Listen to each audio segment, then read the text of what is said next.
Cek cek cek cek. Halo semuanya, kembali lagi di podcast Ilmu Gibah bersama saya Sarul Prasetyo. Kali ini kita akan bahas tentang musik di tengah pandemi ya bersama narasumber kita, saudara Jereng. Waduh, mantap. Perkenalan dulu dong Iya. mas. Halo semuanya, saya Arif Sidik, bisa dipanggil Jereng. Jadi kalau kalian sebenarnya kayak band saya juga kurang terkenal, jadi kalian juga bisa ya itulah pokoknya. Iya, biasa dipanggil Arif atau Jereng, bisa gitu. Eh, jadi mas tuh gitaris ya?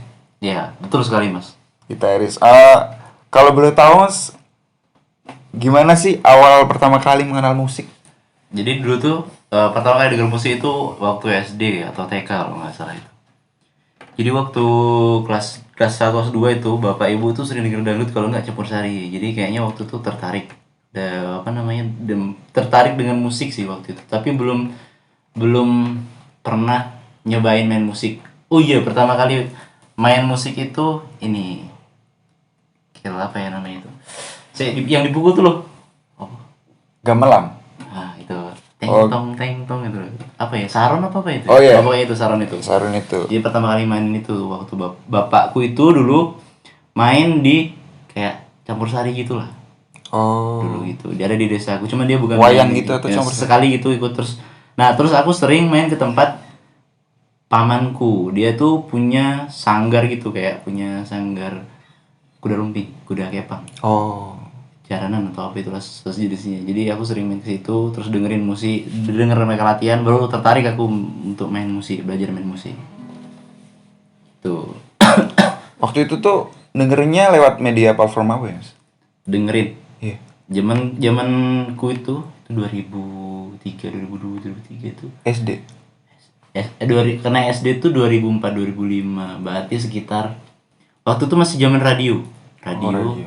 TV, pokoknya yang sering denger tuh radio gitu. Jadi RRI kalau di Jambi itu yang salah satu yang sering didengerin ibuku tuh kalau setiap pagi itu RRI. Biasanya tuh lagu-lagu daerah, lagu-lagu luar juga ada sih. Lagu-lagu band pop zaman itu juga ada sih. Dulu tuh udah ada MTV bukan sih? MTV bukan yang.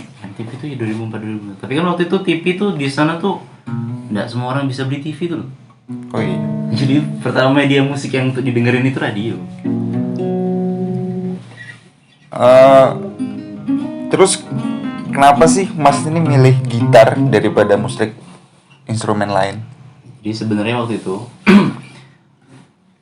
aku tuh dulu pertama sebenarnya tertarik dengan perkusi, pukul gitu loh. Kalau nggak drum sih tertarik waktu itu. Cuman aku tertarik main gitar itu ini zaman dulu tuh kan naiknya musik pop tuh loh, gitu.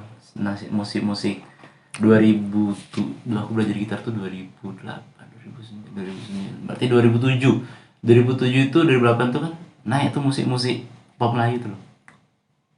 Kayak contohnya band Sheila ya? ST12 ya. ST12. ST12. ST12. Naik ST12 Massive. terus pokoknya The Massive kan pop tuh. Pokoknya angkatan itulah 2007 2008. Nah, aku tuh tertarik dengan lihat mereka tuh loh main gitar tuh kok jago orang ini main gitar. Keren waktu itu. Oh. Kerjaannya tuh maksudnya keren lah gitaris gitu. Sebenarnya aku tertarik tuh vokalis dulu. Cuma suaraku jelek kan, nggak mungkin kan. Jadi terus jadi gitaris. Terus ada temanku yang jago main gitar. Yang kulihat pada waktu itu kok bagus orang ini main gitarnya. Tertarik lah. Waktu itu pramuka gitu. Pengen main gitar. Terus belajar, nggak diajarin aku sama dia. Pelit banget orang. Terus aku belajar sendiri sudah bisa. Ternyata dia tuh dulu salah, chordnya salah semua gitu. Jadi kayak gitu. Terus keterusan belajar baru keterusan. Terus beli buku-buku gitu lah pokoknya. Jadi kan ada orang tuh yang belajar gitar cuman buat deketin cewek. Ah, Ada yang memang dari keturunan keluarganya yang memang basicnya keluarga musik. Terus jadi kalau dari mas sendiri tuh memang pengagum dari dengerin TV, dari radio itu tadi. Terus siapa sih mas yang pertama kali ngajarin mas ini buat main gitar atau memilih musik menjadikan Gitaris. hobi? Oh, jadi waktu itu yang ngajarin main gitar itu pertama tuh aku belajar sendiri tuh loh, beli buku Udah ada gitarnya? udah. Waktu itu aku dibeliin di bapak aku gitar kapok tuh, harga 150.000 lah, KW gitu, kelas 4 SD tuh, mau naik kelas 5. Pokoknya habis sunat lah aku dibeliin. Terus apa namanya, dibeliin, terus beli buku tuh loh yang 5.000 buku lagu-lagu zaman itu. Ada tuh di listnya tuh SID, ST12 gitu lah, dikasih Langsung buku ada chord, chordnya itu ya? buku chord itu sama lirik. Nah, habis itu aku tuh waktu tuh main gitar di depan rumah. Terus ada tetanggaku namanya Mas Riki dulu. Dia tuh gitaris tongkrongan gitu lah dia. Dia baru bisa akord-akord dasar gitu. Terus aku diajarin sama dia main gitar. Belajarnya sama dia gitu, diajarin. Pertama diajarin nyetem gitar dulu sih. Dia yang nyetemin gitarnya, tapi kayaknya yang falas-falas juga sih dia nyetemin gitar. Terus diajarin main gitar sampai aku bisa akord dasar D G A gitu. Habis itu kalau guru selanjutnya itu saudaraku, dia pemain musik juga, pemain keyboard gitu di organ tunggal. Cuma dia seneng lagu pop-up gitu kayak Linkin Park dan lain-lain gitu. Jadi aku dulu juga diajarin, kalau ngelit tuh belajarnya sama dia dulu. Terus masalah akord lagi, pengembangan akord aku diajarin sama guru matematika aku namanya Pak Yasir. Jadi dia yang ngajarin aku main musik tuh selama sekitar 6 bulanan lah sebelum aku tamat SD gitu, kelas 6 SD. Habis itu SMP, SMK nggak ada aku guru, jadi aku nyari sendiri. Terus kalau guru kuliah itu ada namanya Bang Gabres atau Bang Agung, tuh guruku dulu. Ngajarin, sebenarnya bukan guru sih, tapi lebih ke ngajarin gitulah pokoknya. Ngajarin di tongkrongan gitu ya? Iya, ngajarin orang untuk main musik gitu. Kalau dilihat-lihat tuh orang-orang dulu tuh jago banget nyetem gitar tanpa pakai tuner, cuma ngandelin telinga. Nggak tahu itu atau jadi A. Jadi yang penting nggak falas. Iya. Yang penting akur gitu. Kalau boleh tahu Mas, lagu apa sih dulu yang pertama kali coba dipelajarin atau diulik? Dulu tuh aku pertama kali mau mainin lagu tuh lagunya The Massive Band. Aku sangat itu. Cuman kan nggak bisa tuh. Apa namanya? Akordnya susah, banyak lagi. Terus aku belajar lagu Yolanda. Kan Yolanda cuma kangen band. nah, cuma gitu-gitu doang. Itu dulu banget tuh. Itu pertama kali aku bisa bawa lagu itu di depan kelas-kelas. Aku waktu tuh termasuk orang yang inilah di desa aku lah, termasuk orang yang apa ya, pertama kali anak kecil yang terinspirasi untuk bisa main gitar waktu itu. Jadi abis aku di bawahku tuh banyak banget yang belajar main gitar. Abis itu di bawahku banyak gara-gara aku tuh pernah disuruh maju ke depan kelas gitu, ngeliatin apa namanya, suruh mainin lagu Yolanda itu, ya Allah malu gitu. Jadi dari sekian banyak teman-teman Mas tuh Mas sendiri yang memilih hobi musik. Iya, waktu itu zaman itu ya.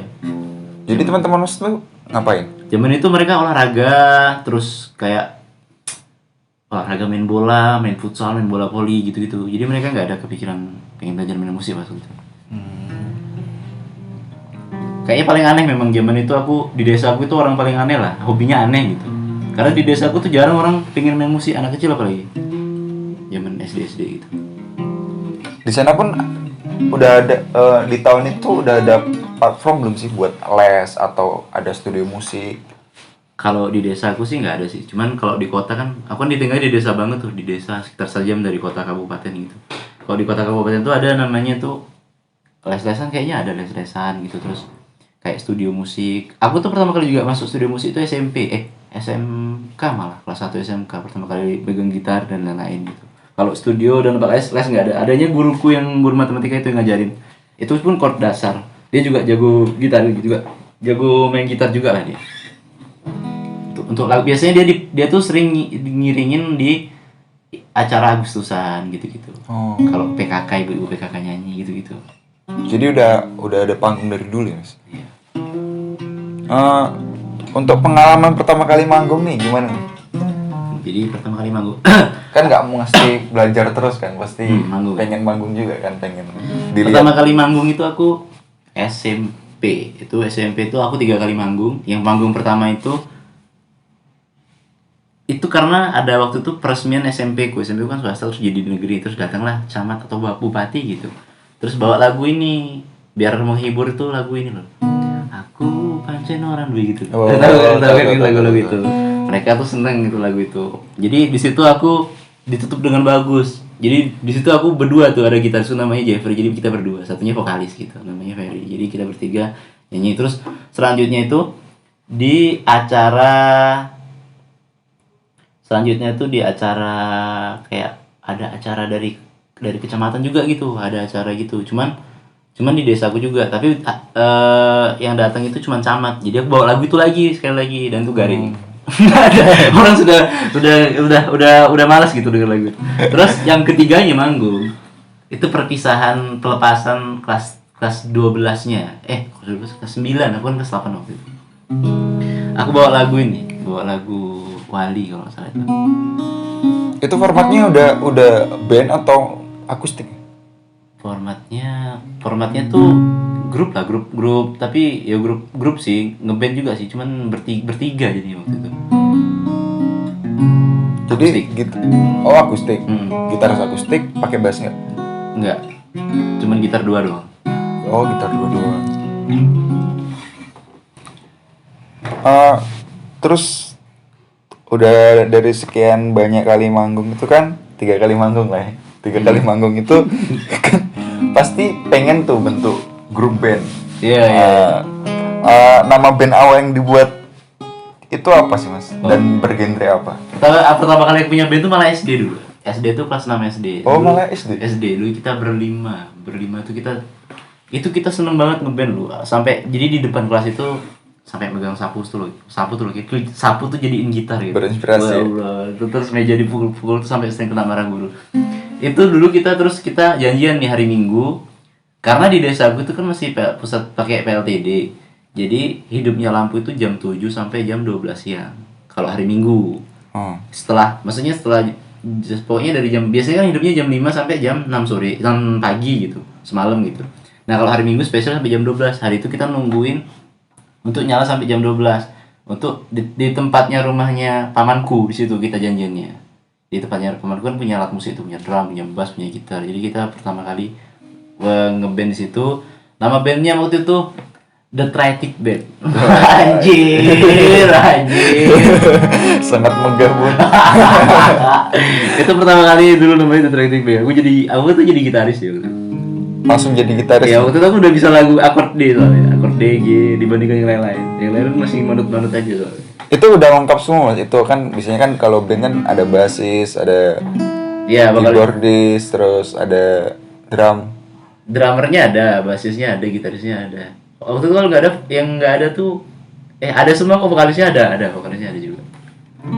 Lengkap, jadi gitar lengkap. Jadi itu pertama kali megang gitar elektriknya. Waktu itu nggak pakai elektrik, akustik malah. Oh. Gitar akustik.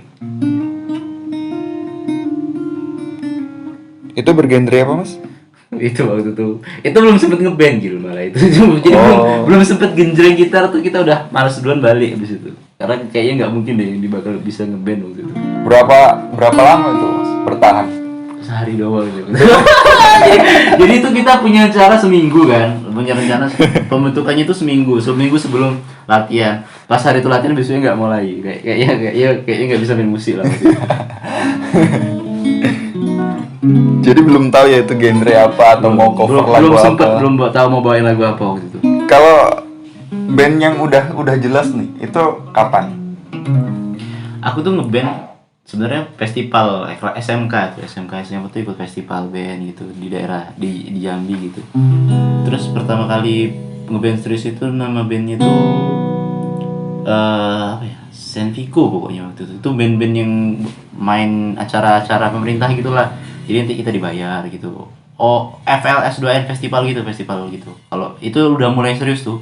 Pokoknya band yang udah mulai serius gitu. Tapi kalau yang sudah mulai serius banget yang kesininya ya itu Manifestasi itu, band yang sampai sekarang gitu. Band kuliah, setelah lulus kuliah gitu sampai sekarang. Kalau buat band yang terakhir nih, yang bakalan diseriusin, itu gimana mas kemarin pengumpulan personilnya atau proses bertemunya kalian? Jadi memang band itu tuh foundernya memang dari namanya Mas Alvin sama Mas Bagas. Mereka tuh orang yang punya itulah istilahnya yang diriin bandnya lah dari awal gitu. Terus aku diajain proyekan gitu, pertamanya dikirim materi dan lain-lain segala macam. Pertamanya memang belum cocok. Waktu itu aku ngomong aku jadi additional aja, jadi bantu-bantu aja, tapi belum jadi personil. Waktu sudah mau jalan, mau rekaman, udah jalan rekaman. Oh iya, waktu itu aku karena belum mau gabung karena aku punya band waktu itu. Bandku tuh mau rekaman, cuman nggak jadi gitu kan. Nama bandnya Mandrakanta, cuman nggak jadi gitu. Terus ya udah, setelah rekaman satu lagu, kayaknya aku cocok lah sama merekanya gitu, musiknya dan lain-lain. Ya udah, langsung gabung sama mereka. Dia yang ngajain semuanya itu Mas Alvin sih sama Mas Bagas. Ya datengin gitu, datengin basisnya, datengin aku, datengin drummernya gitu satu-satu. Kalau itu musiknya bergenre apa, Mas? Kalau itu sih pop sih, lebih ke pop, ada nuansa bluesnya gitu lah. Country juga bisa. Arahnya Arah gimana Mas? influence. Oh, influence-nya tuh sebenarnya kita sampai mungkin gini, ada beberapa media yang bilang kalau kita tuh mirip Naif, B-side-nya Naif, tapi ada slangnya gitu lah. Pokoknya kalau itu penggabungan, kalau nggak sengaja secara tidak langsung itu, kalau beberapa orang bilangnya penggabungan slang dan Naif gitu. Jadi musiknya slow gitu ya. Iya. Saya juga dengerin tuh Mas, Manifestasi. Wah, anjir. Tiap hari, tiap sore dengan kopi. Terima kasih Mas, itu sangat, sangat kopi sekali. Terutama bajunya Mas. Oke. Yang ditunggu bajunya. Bajunya ini tunggu ya. Kalau agak promosi dikit nih Mas, kalau mau dengerin Manifestasi itu bisa di platform apa aja? Kalau teman-teman mau dengerin bisa ada di YouTube, di Spotify, di Apple Tune, di Apple Tune. Apa sih itu? Oh ya pokoknya itulah. Terus Spotify, terus di Joox, terus di Deezer, pokoknya berbagai macam digital platform bisa didengerin kok semuanya di situ.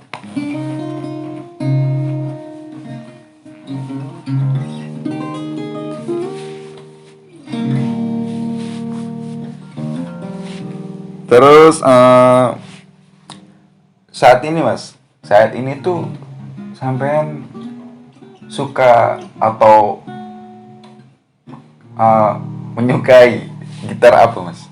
Oh, kalau sekarang sih terakhir kali kalau jenis gitar sih aku lebih seneng ke Telecaster ya dibandingkan Strato. Cuman akhir-akhir ini seneng yang jenis-jenis Stratocaster, jenis-jenis yang double cut tuh dibandingkan single cut. Cuman tergantung mau main musik apa gitu. Cuman mungkin lebih senangnya ke Telecaster sih, lebih ke single cut gitu. Itu karena karakternya atau karena model gitarnya atau Sebenarnya karena idola? sebenarnya Telecaster itu pertama kali aku suka. Jadi pertama kali aku suka gitar tuh sebenarnya dulu Les Paul gitu.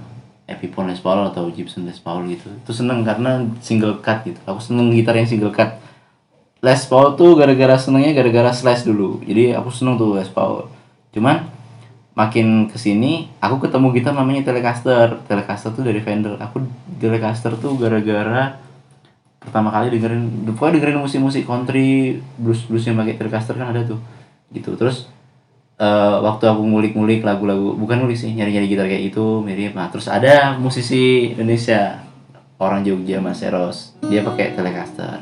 Nah, kebetulan aku juga ngefans sama dia, jadi udah pakai Telecaster. Jadi Lebih cocok lah. jadi gitaris yang disukai pertama itu Mas Eros. Gitaris yang pertama aku sukain itu Slash. bisa jadi Slash sih. Slash. Slash sih pertama kali. Jadi influence-nya tuh buat megang gitar listrik tuh Pak D Slash ya, Iya, Slash. dari Guns N' Roses. Kalau untuk dari Indonesianya Mas Eros. Baru sisanya Andra Ramadan, Nurgina Bestari dan lain-lain. Tuh jago-jago itu.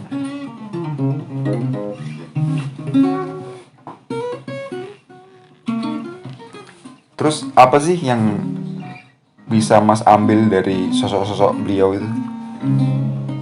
Kalau gitaris-gitaris itu sebenarnya sebenarnya cara mainnya ya, cara mainnya tuh, kalau yang senengnya dari Mas Eros itu cara mainnya tuh, part yang dimainin itu nggak susah gitu, gampang tapi kena bagus gitu.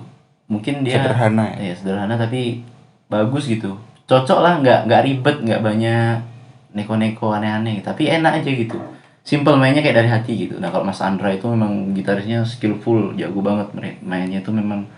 Terus tune-nya jelas, terus bendingnya kena dan segala macamnya itu perfect lah, dia gitaris yang perfect gitu.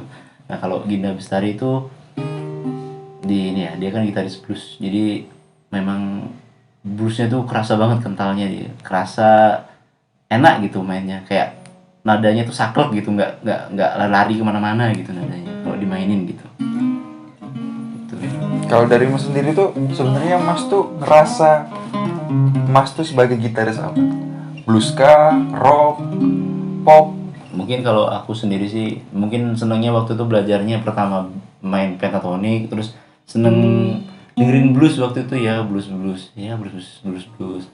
Mungkin kayak waktu itu pertama kali ngulik Jimi Hendrix gitu-gitu, yang mana sih emang? Apa ya Jimi itu? Pokoknya Jimi Hendrix, terus si John Mayer gitu-gitu. Ya mungkin aku lebih Eric Clapton, Eric Clapton juga sih bisa, cuman dia terlalu jago. B.B. King. BB King juga bisa jadi lah. Ya mungkin aku bisa dibilang aku merasa gitaris yang berusaha mencoba main blues lah. Oh, Gitu. Soalnya kalau main rock atau yang lain yang speed itu shredder susah, soalnya kan tekniknya susah banget rasanya belajar gitu, tangannya udah kaku. Tapi bisa sih sebenarnya kalau dipelajari.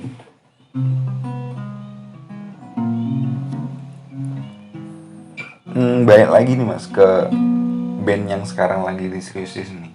Jadi udah berapa lagu nih yang udah dibuat? Baru Prestasi itu udah rilis 5. Oh, meretasnya dulu, meretas awal Kak.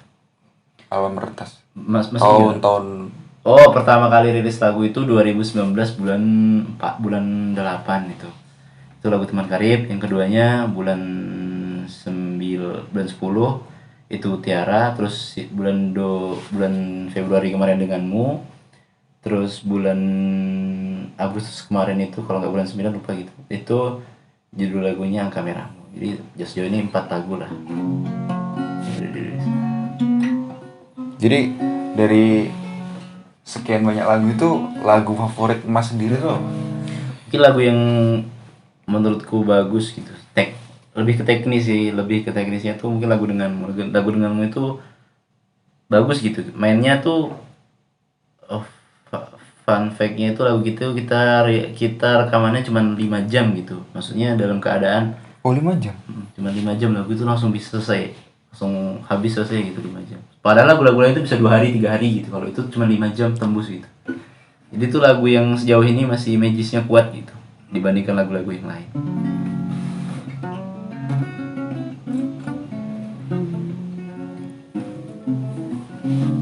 Terus kenapa sih Mas memilih nama Manifestasi sebagai band?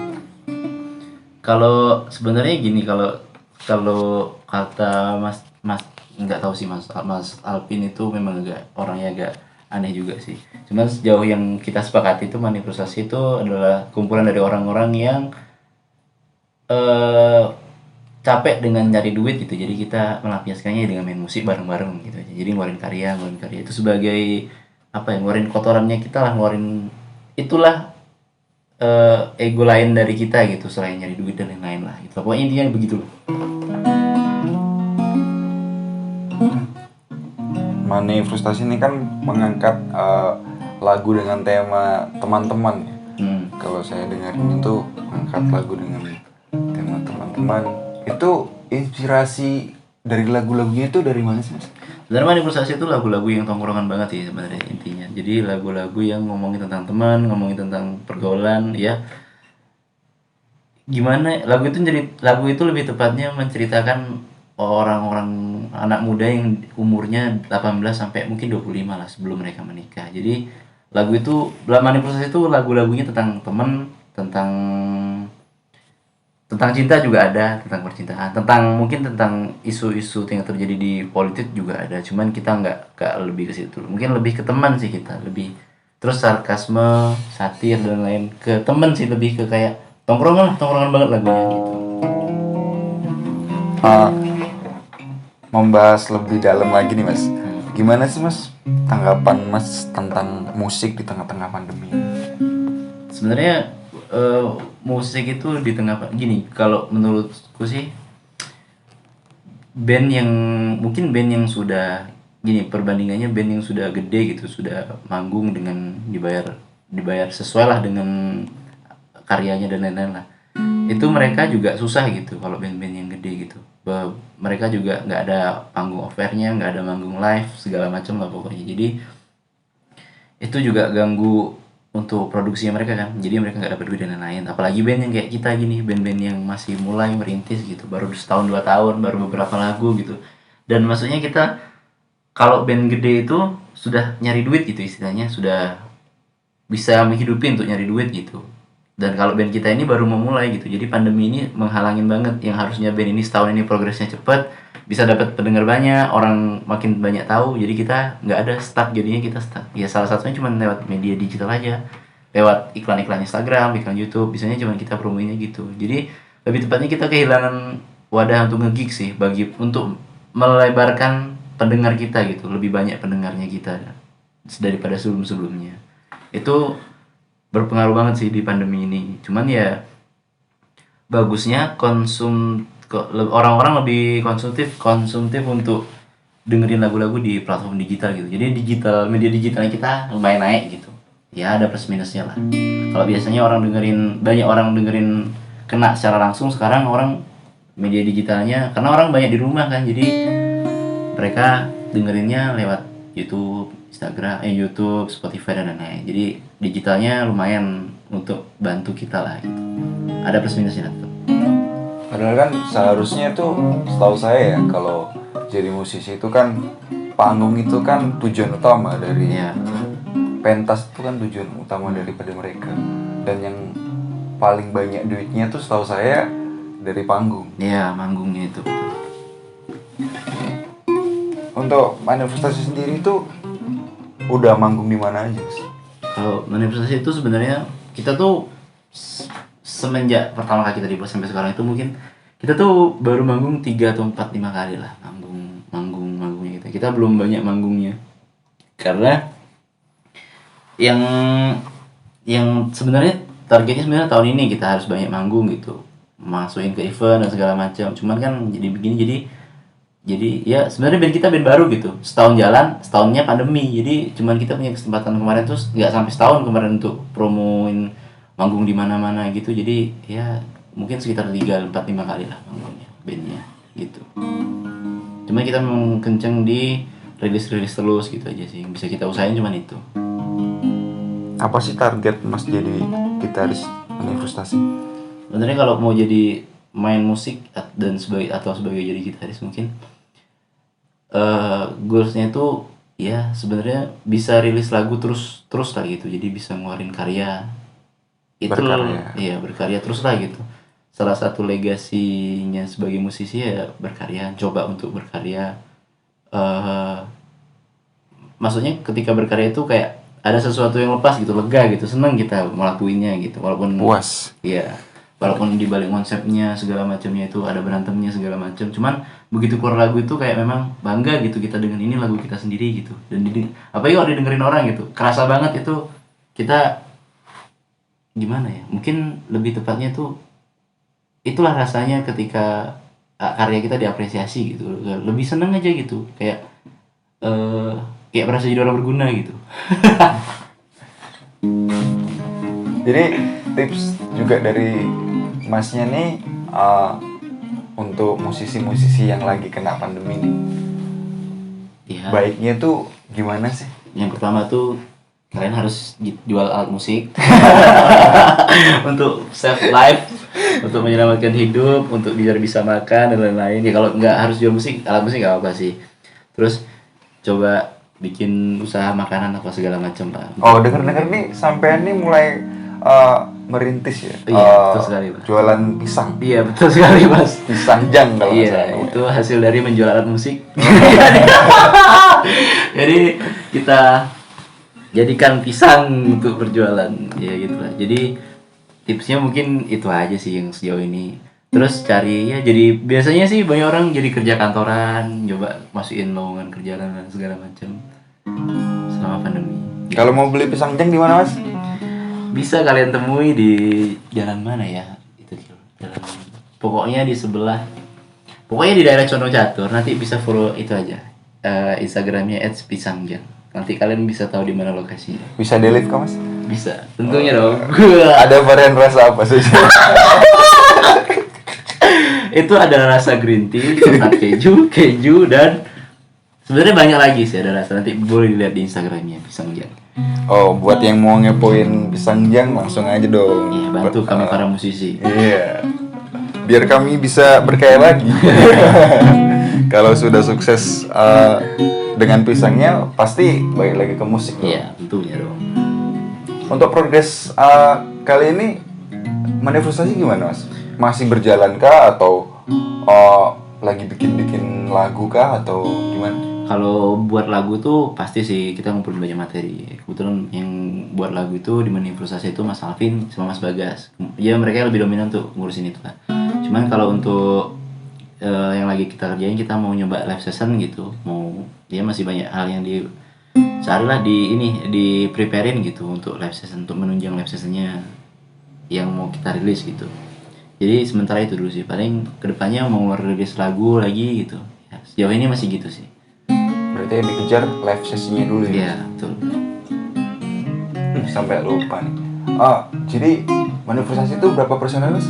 Manifestasi itu ada 5 personil, gitarisnya 2, vokalisnya 1, sama basis dan drummernya. Jadi drummernya Mas Awan, gitarisnya aku sama Mas Alvin, basisnya Reza, vokalisnya si Bagas.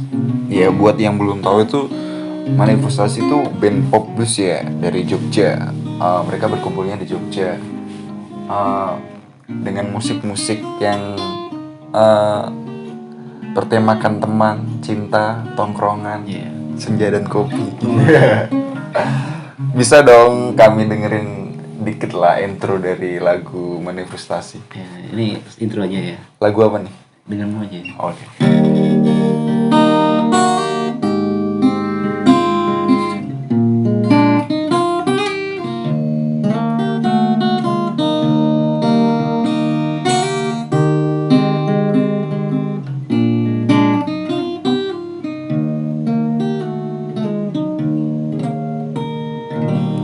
Bisa didengerin selanjutnya, malu aku. Sendu-sendu.